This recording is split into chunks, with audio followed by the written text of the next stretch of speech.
Bárbaros, os mongóis.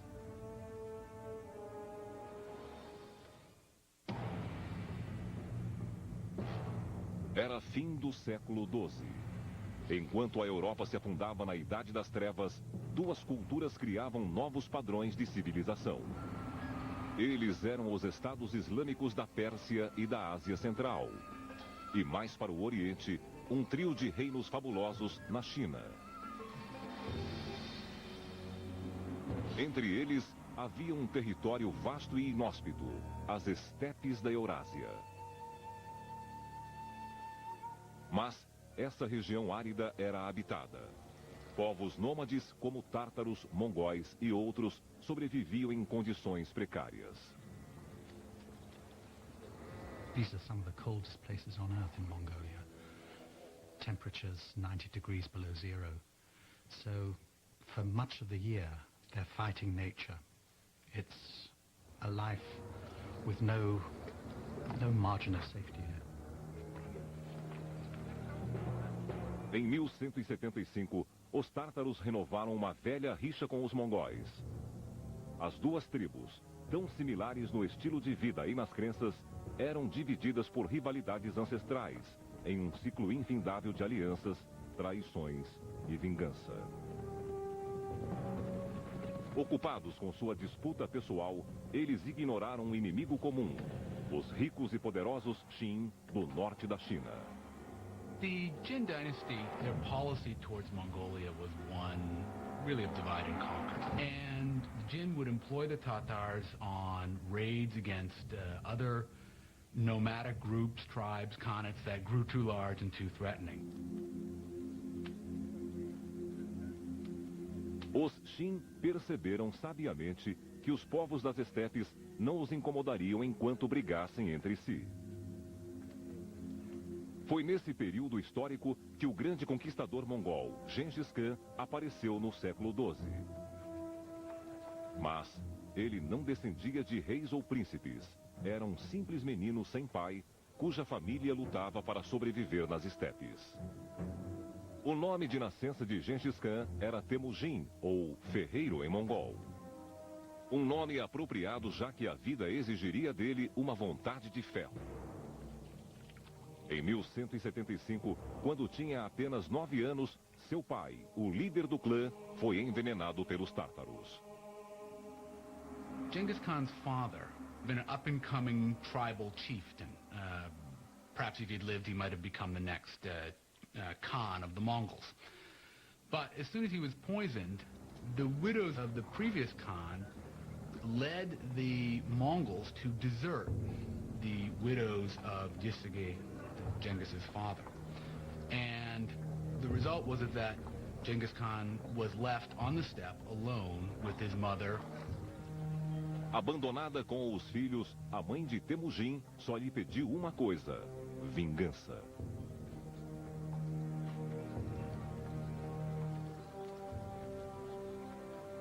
He had grown up, we can presume, with this strong sense of mission. He was the son of one of the leading chieftains, one who had won victories in war when other chiefs had been defeated. And he had been abandoned, and that created a really strong sense of bitterness, a strong sense that the world doesn't work the way it should. Durante 30 anos, Temujin lutou para unir seu clã e merecer o título de Khan, ou grande líder. Ele aprendeu a confiar apenas em quem lhe era leal em batalha e a suspeitar de todos os outros. Aos 40 anos, já era um chefe habilidoso. We're looking at a man like Alexander, like Hitler, I have to say, with immense charisma, who made people follow him by the strength of his personality. Após unir sua tribo, em 1196, Temujin se concentrou em sua segunda missão: vingar-se dos tártaros. The tactics were pretty much entirely horse tactics, and they incorporate all of the things that we would normally expect. techniques learned in the hunt, for example, would often be employed tactically in battles. The feigned retreat, drawing your enemy in and encircling your enemy, enveloping the enemy. There were elements to their tactics that are sort of reminiscent of the Blitzkrieg. What I do see new in the case of Temujin Chengiz Khan is his reorganization of society. That has to be reckoned among the most important, not only social innovations, but military innovations, in which he takes the old Central Asian Mongolian tribal structure and refashions it in his own image in a way, breaking the old tribal loyalties, but maintaining the kind of power of this tribal cavalry. As far as we can tell, in virtually every battle they fought, in every battle they won, the Mongols were substantially outnumbered by their enemies. But they were much more mobile because they had so many horses, and they were able to operate, it seems, in small tactical teams. No more than a few score at most. So the first thing you'd see if you were fighting the Mongols is they would seem to be everywhere. Oftentimes they would come at you in a single file, and suddenly they would just disperse, and suddenly they'd be all around you. That was really disturbing. Os inimigos eram subjugados pela perícia hípica e pelas táticas mongóis. Os adversários foram praticamente dizimados em apenas 2 anos. Só seus nomes entraram para a história. Mas era só o começo, pois Temujin já transformava seu exército na melhor cavalaria ligeira que o mundo já vira. And he does take revenge on the people who had inflicted so much hardship on his family, his larger family, and on his immediate family, namely the Tatars, who, when he finally defeats them, as the story goes, he has everyone taller than the axle of a wagon executed.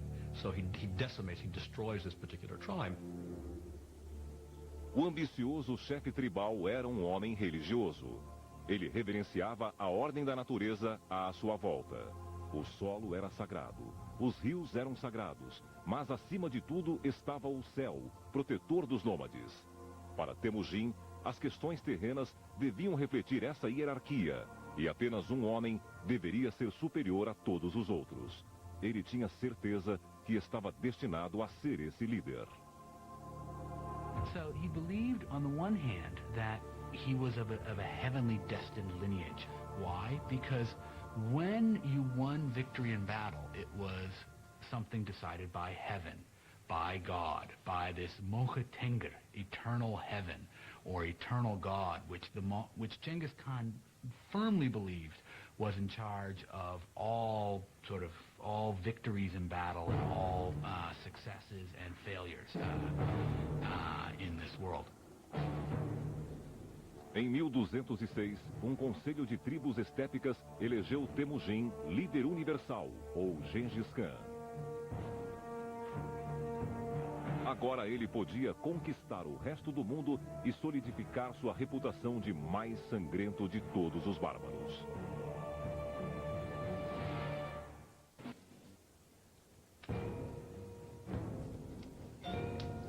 Determinado a vingar a morte do pai e convencido de que era dono de seu destino, em 1206, Gengis Khan trocou a obscuridade pelo cenário mundial. Ele era o Khan, o maior de todos os líderes das tribos nômades das estepes. Seu povo levava uma existência difícil em um meio ambiente brutal. This is a society that is perpetually on the move. So they're ready to bundle up shop in no time at all. So what does that say about how these people live, the tents they live in? They have a cane framework, and felts are tied or sewn onto these individual cane panels, and they can be set up inside 15 minutes and dismantled in the same sort of time. So the inside of yurts was incredibly dark and smoky because they only had a hole at the top and a hole at the doorway. And the doorway always faced south because the Mongols were superstitious that good news came from the south. You had felts on the floor, felts on the walls, so dark, dark, dark, and then everything permeated with smoke. What did they burn? There's no wood on the steppe. so it's dung. So it's smoke that's permeated with animal smell as well. Essa existência rudimentar moldou o caráter de Gengis Khan e a sede de vingança de sua mãe definiu sua missão. Points to the very important role that Mongolian women played and still do play in Mongolian society, and that's a very important sort of formative episode in his whole life, because he becomes very attached to women, to his wife, to his mother. They figure very prominently, both figure very prominently later on when he distributes his territory and his soldiers among these people. Both women receive shares. So that's quite an important thing. She really holds the family. She's the cement of the family.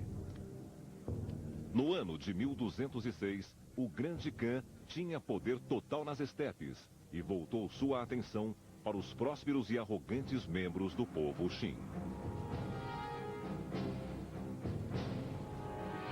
Os mongóis invadiram a China em 1211. Mas a nação ancestral considerava-os apenas um povo ignorante que queria criar problemas. Os chineses nem imaginavam o que iam enfrentar.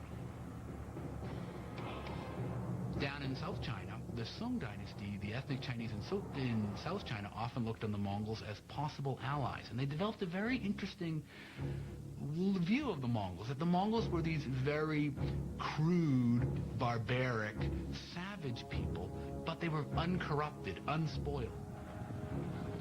Em algumas horas de batalha, as tropas mongóis aniquilaram um enorme contingente chinês. Os nômades aprendiam rápido.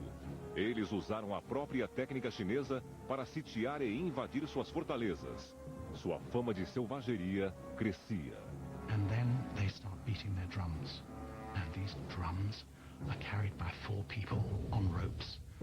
And the mere sound of them drove people mad with fear. They brought with them the prisoners from the previous city that they captured and pushed them into the moat so that they could go over them, over the dead bodies at the city walls. And then they would slaughter every living thing, the very cats and the dogs. Em 1215, eles dizimaram a capital do norte da China, Chengdu, atual Pequim. Mas, quando a vitória parecia assegurada, chegou a notícia de que havia problemas na Mongólia.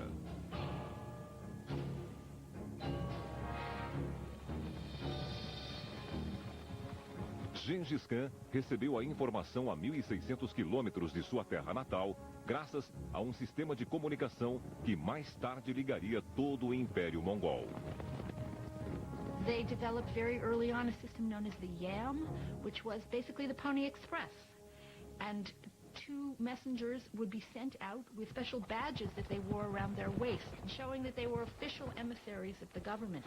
And horses would be provided at post stations every 25 miles for these 2 to ride off carrying in their hands, literally, rolls with messages on them. Em 1218, os mensageiros levaram a Gengis Khan a notícia de que Kutlug, o Khan do clã Naiman, fomentava uma rebelião entre mongóis descontentes. O governo estava ameaçado pela deslealdade de seu próprio povo. Isso não podia ser tolerado.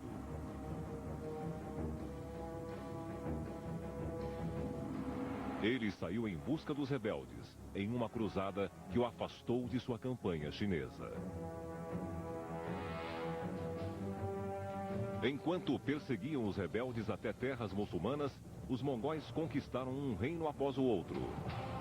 Antes de entrar em um novo território, Gengis Khan dava ao líder local a opção de entregar os conspiradores e render-se pacificamente. Mas, se houvesse resistência, ele avisava que não teria piedade. Certa vez, escreveu a um dos chefes: "O desastre também o alcançará." A campanha de vingança expandiu seu reinado até as fronteiras do antigo reino de Karazhan, atual Uzbequistão. Karazhan era um alvo atraente. Gengis Khan deteve sua marcha, pois aprendera algo novo. I think that the key moment in the career of Genghis Khan that lifted him from being a territorial chieftain in Outer Mongolia, and it's not accident that Outer Mongolia means the boonies, it means the back of beyond, that moved him from that to a player on the world stage, was when he began to realize that his territories were on the Silk Road, and that he could change the fortunes of his people by trade. And so he sent a series of embassies to his nearest neighbor, the Sultan Muhammad, who was the ruler of the Eastern Islamic world. And those embassies were finally followed by a caravan of 1,500 camels. And I think that what happened there was that this particular camel caravan was so rich that it tickled the greed of the Muslim governor of the frontier post concerned at Otrar, and he simply seized it. This governor of this town, he saw this Mongol embassy of merchants coming, basically a trade mission come. He saw all the kinds of things that were in there, and he asked the Sultan Muhammad, what should I do with them? He was told, implied they're spies. These Mongol envoys are spies. What should I do with them? Can I massacre them? And Sultan Muhammad said yes, and they were. Inabalável, Gengis Khan mandou segundo embaixador que também foi preso. Ele teve a barba cortada em público, ato humilhante, antes dele ser devolvido aos mongóis. A caravana de presentes, é claro, não foi devolvida. A última mensagem de Gengis Khan ao sultão Muhammad foi objetiva e seca. Você escolheu a guerra, ele escreveu. And it was that event, that greed, that breaking of the laws of interchange of ambassadors, of allowing merchants free run across frontiers, that caused the Mongol catastrophe, the catastrophe which, as one Russian chronicle says, left no eye open to weep for the dead. They came, they sapped, they plundered, they burnt, they slaughtered, they departed. Now, this is an utter disaster for the civilized world, and it had that curious small trigger. Gengis Khan estava despreocupado enquanto se preparava para a guerra em 1219. Ele disse: o que tiver de acontecer, acontecerá. Só Deus sabe o que o destino nos reserva. Ao seguir sua missão divina, o Khan ensinou a seus inimigos uma lição terrível e continuou na conquista que destruiria tudo à sua frente, inclusive as riquezas e o conhecimento de toda uma civilização.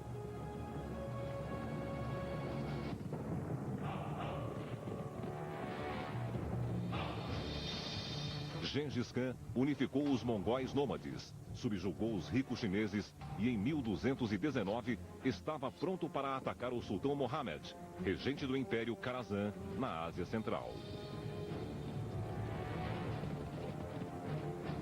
O líder mongol era motivado pela vingança. Inalchuk, o governador do sultão, humilhou publicamente um diplomata de Khan, um abuso que não seria tolerado. Mas a fortaleza do sultão, Samarcanda, era defendida por um exército muito maior que o de Gengis Khan. Para nivelar o conflito, o Khan fez uso de recursos que já lhe haviam sido úteis antes: agilidade e surpresa.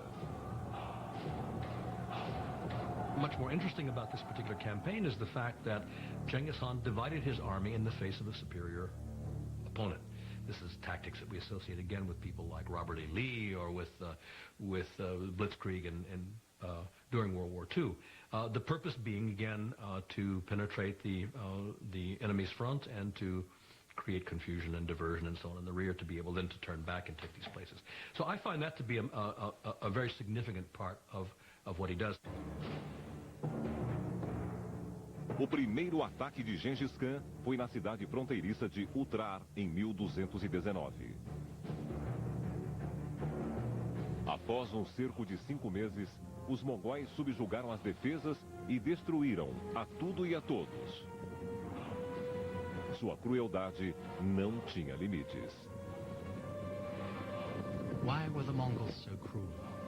It's a difficult question, and no one really knows the explanation.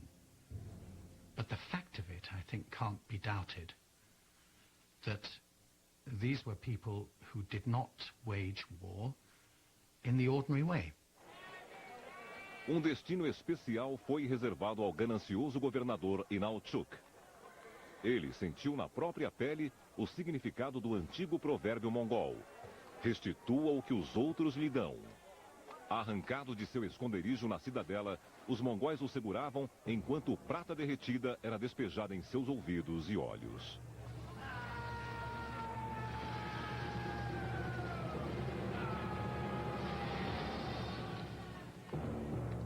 Em fevereiro de 1220, Gengis Khan tramou um ataque de 3 fases, inigualável pela astúcia e malícia. Inicialmente, 2 colunas de mongóis atacaram Karazhan por direções opostas, leste e oeste. Seu objetivo era fazer Mohammed pensar que essa seria a maior investida do ataque. Medieval armies in Europe and the Middle East had a very strong idea that retreating in the face of the enemy was humiliating. And so they really couldn't do it. And the other reason they couldn't do it was because, from the general's point of view, once you start retreating, everybody would think you've lost, and suddenly you would lose control of your army. Everybody would start running away. Oh, we've lost. We're running away. The Mongols would retreat, then suddenly, as they're retreating, they'd suddenly break up, start going around again, and start shooting at you again. That was very disorienting for many armies. The constant hail of arrows that would be falling, that was a disorienting thing. Distraído pelos subterfúgios e truques dos mongóis, o sultão posicionou seus soldados ao longo de centenas de quilômetros de território ao sul de Samarcanda. Mas era no norte que Gengis Khan preparava seu ataque decisivo.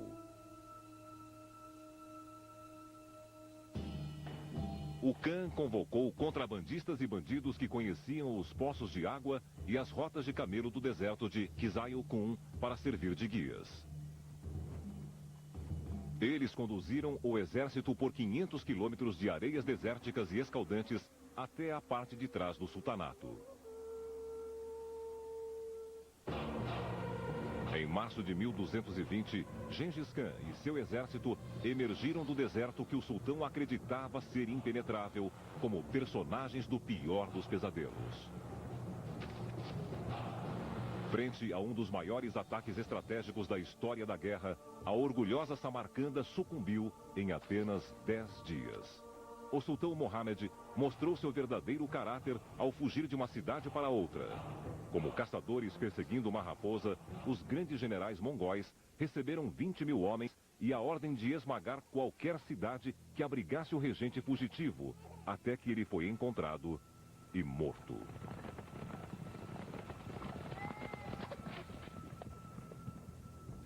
So it was not just a matter of beating an army in the field, but eradicating the power of a country to ground zero, so that there could be no recovery. So they sowed salt in the fields, they destroyed the wells, they flooded the cities, they cut the canals, they chopped down the orchards, as if there were no tomorrow. A violência sem controle dos mongóis devastou magníficas cidades persas como Balkh e Herat. Mas nada perturbava o Khan. They couldn't care less. So the destruction that they visited on the Eastern Islamic world has lasted to this day. As ruínas de cidades outrora grandiosas podem ser vistas até hoje na Pérsia. Após conquistar Karazhan, o domínio de Gengis Khan se estendeu do Rio Amarelo até o Mar Cáspio. E era o império com a maior faixa de terra contínua da história. Mas o resultado mais notável da conquista mongol foi a abertura do Oriente para o Ocidente pela primeira vez em 1000 anos. Pax Mongolica, a Mongol peace, allowed people for the first time to travel in absolute safety from Rome to Beijing. That was never possible before, and it wasn't possible until the 20th century afterwards. It's not a small thing. We had people from the Middle East traveling all over, all the way even into China. Famous traveler Ibn Battuta from Morocco eventually reached, at least he says he reached, China and traveled through much of the successor states of the Mongols, Mongol states ruled by the descendants of Genghis Khan. And that created a kind of knowledge of each civilization in Eurasia acquiring more knowledge about each other. Ironicamente, a conquista do imenso império não era o principal objetivo de Gengis Khan. A chama da vingança ainda ardia em suas entranhas e ele tinha contas a acertar com os chineses. Era hora de cumprir essa missão, a única que não conseguiu realizar. Em 1227, Gengis Khan, com mais de 60 anos, morreu a caminho da China, segundo a lenda, vítima de uma queda de cavalo. Soldados armados e escravas escoltaram seu corpo de volta para as estepes, onde ele foi enterrado em local secreto. There are various stories about 50 guards were detailed to bury him. They were killed by 50 others who were then in turn killed by other people, so that the grave would remain secret for various reasons. But as for the precise location of this, we don't know. The way that the Mongol chieftains were buried was in total secrecy. They went off on a procession, the people who were going to bury them, blaring horns, beating drums, making as much noise as possible. And if anybody met the procession on its route to its secret destination where the person was going to be buried, they were killed. So the whole point was that nobody should know where the great ones of the Mongols were buried. Not a single tomb of a Mongol chieftain has ever been excavated. They've not been found, so we have no idea what they contain. O império de Gengis Khan parecia ter desaparecido como sua sepultura nas montanhas, pois, após sua morte, o estado que ele tanto lutou para unir se desmantelou, dividido em 4 reinos para seus filhos. Mas o sonho não morreu. Ele se transformaria em pesadelo nas mãos de outro mongol conquistador. Compelido por visões de glória, ele iniciaria um reino de terror mais sangrento e brutal que o do próprio Gengis Khan.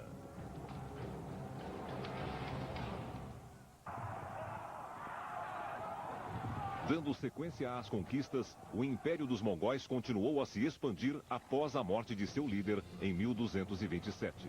No Ocidente, a Horda Dourada, os descendentes de Gengis Khan, governava o sul da Rússia e o Kharazan. No extremo Oriente, o neto do Khan derrotou e uniu os 3 reinos da China. E na Pérsia, os mongóis se converteram ao islamismo, construindo fabulosas mesquitas para glorificar seu novo Deus. Mas a própria extensão do Império Mongol tornava-o difícil de ser controlado. There weren't enough Mongols. This was not a gigantic nation. It wasn't like China, for example. Perhaps there were as many as 100,000 people in the Mongol army, and that was about it. So the wider the territories they controlled, the thinner the crust of Mongol dominion on them.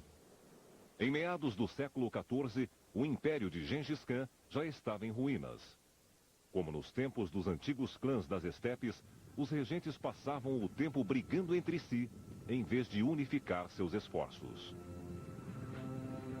The actual power was slipping from the hands of the Genghis Khan, the descendants of Genghis Khan, and falling into the hands of these tribal warlords, people who were not themselves of the imperial family, but who were the real holders of power. Em meados do século XIV, nas terras muçulmanas do Karazan, atual Uzbequistão, um jovem menino mongol chamado Timur preparava-se para roubar as ovelhas de seu vizinho. Ele já tinha experiência e enganaria fácil o pastor, mas, desta vez, a sorte não o ajudou. Dizem que ele recebeu um ferimento que nunca sarou, o que o fez mancar pelo resto da vida. Depois de tornar-se poderoso, ele ficou conhecido como Timur, o Manco, ou Tamerlão no Ocidente. Era um nome que seus inimigos viriam a temer. No ano de 1360, Timur já era um importante emir, um grande jogador de xadrez e estrategista habilidoso. Ele era mongol, mas não descendente de Gengis Khan, e inventou uma árvore genealógica elaborada que provava seu parentesco com o grande líder. Ele chegou ao extremo de casar-se com duas descendentes de Gengis Khan para fortalecer sua ligação.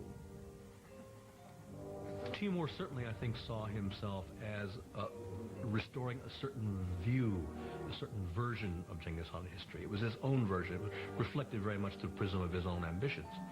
And he, at a certain point, saw himself as a man of destiny, not only as simply the agent of the righteousness of the Genghis Khan cause, but saw himself as a person acting in his own right.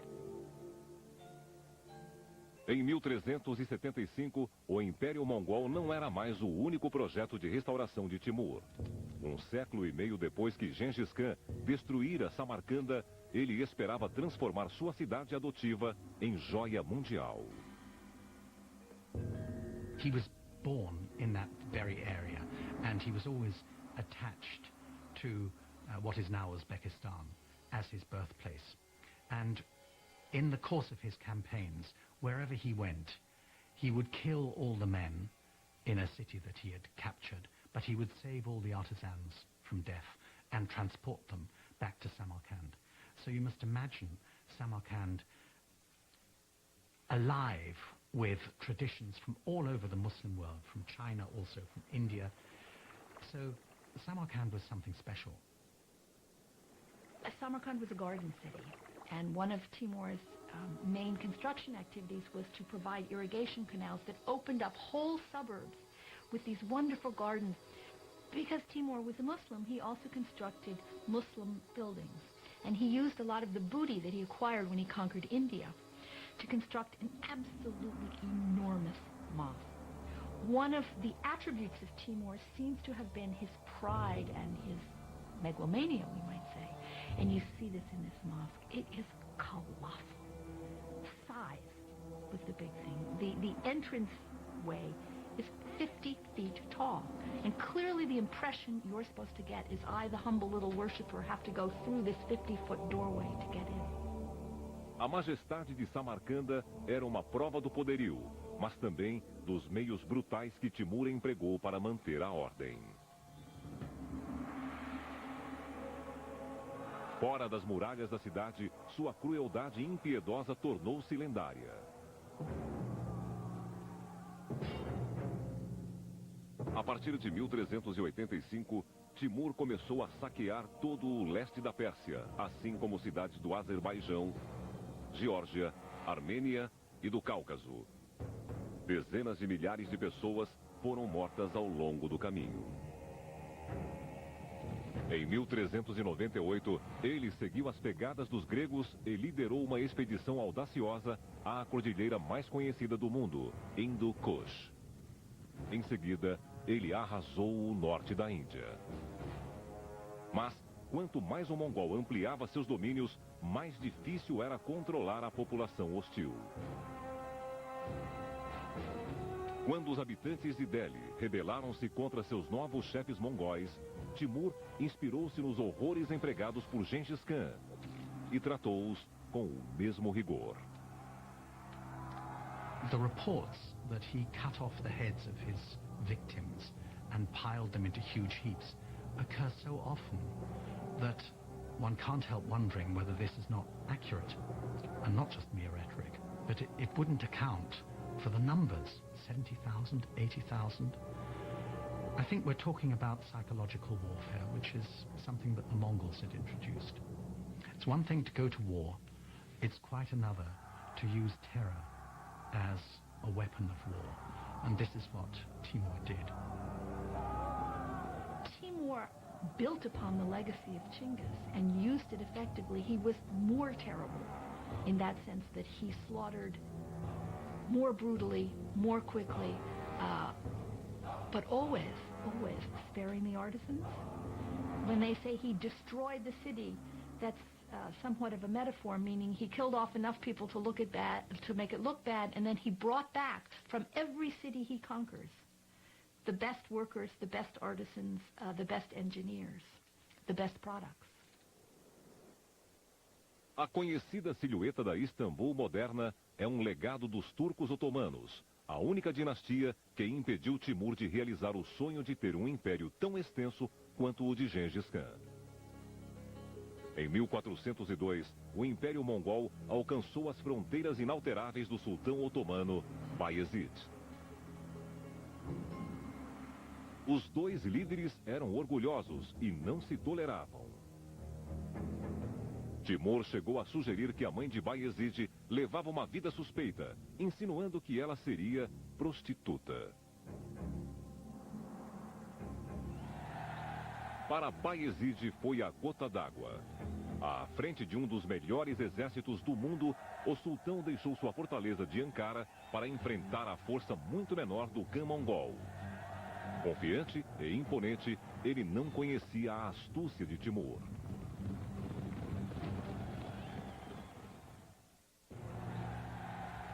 Em 1402, ofendido por insultos à sua honra, o sultão otomano Bayezid partiu para enfrentar as forças de Timur. Mas o mongol conhecia a rota do sultão e passou ao largo dos turcos. Tarmelão dirigiu-se para Ankara e sitiou a fortaleza turca, tática que pegou o sultão de surpresa. Humilhado pelo adversário, Bayezid foi forçado a voltar apressadamente para defender sua cidade. Mas seus soldados, cansados da marcha, não conseguiram resistir aos mongóis que os aguardavam. Para piorar a situação, um batalhão turco desertou para o lado mongol ao ver um de seus príncipes lutando por Timur.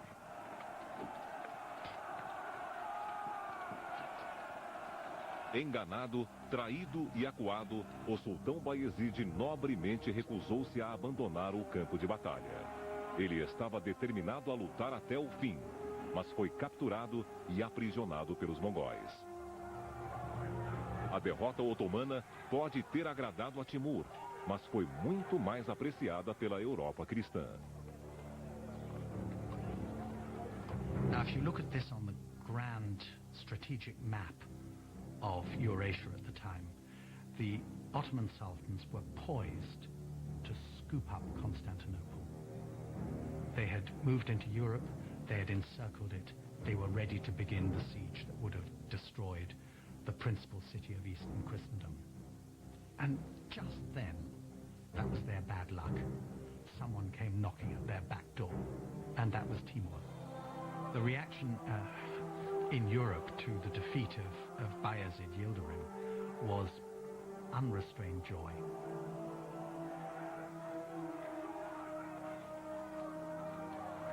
Com a derrota dos otomanos em 1402, o Império de Timur quase alcançou o de Gengis Khan em extensão e influência. Mas o voraz conquistador continuava insatisfeito. Para garantir seu lugar na história, ele precisava superar seu herói. E o único meio de consegui-lo seria apoderando-se do que Gengis Khan não conseguiu: a China. Mas, como Gengis Khan, Timur adoeceu misteriosamente e morreu a caminho da China. Em 1405, em Samarcanda, ele foi enterrado em uma sepultura ornamentada, o oposto da tumba despojada de Gengis Khan.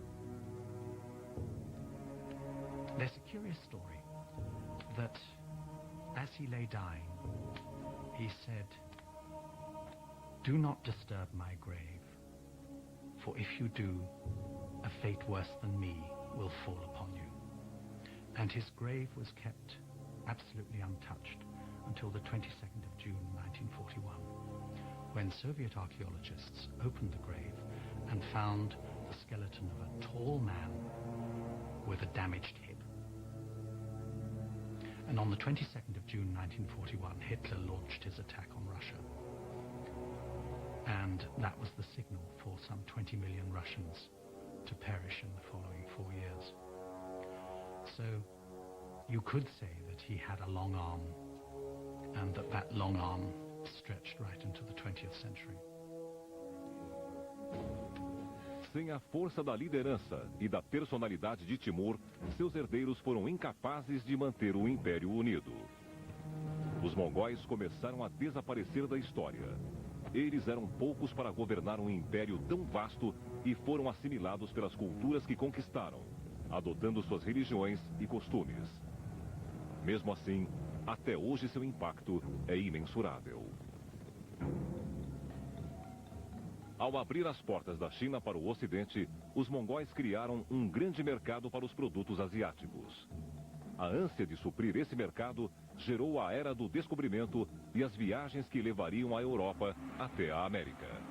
Ao atacar os antigos impérios da China e da Pérsia, os mongóis deram início ao mundo moderno. An empire that stretched from the Sea of Japan to the Baltic, from Korea to East Germany, and took in most of Eurasia, apart from India and Southeast Asia. There's been nothing like it. Será que o mundo um dia verá outro império como esse? Ainda há esperanças na Mongólia, onde Gengis Khan continua sendo venerado como um deus. Seu nome é um orgulho nacional e sua tenda um altar consagrado. Os mongóis ainda aguardam ansiosos que seu espírito ressurja para ressuscitar os bárbaros.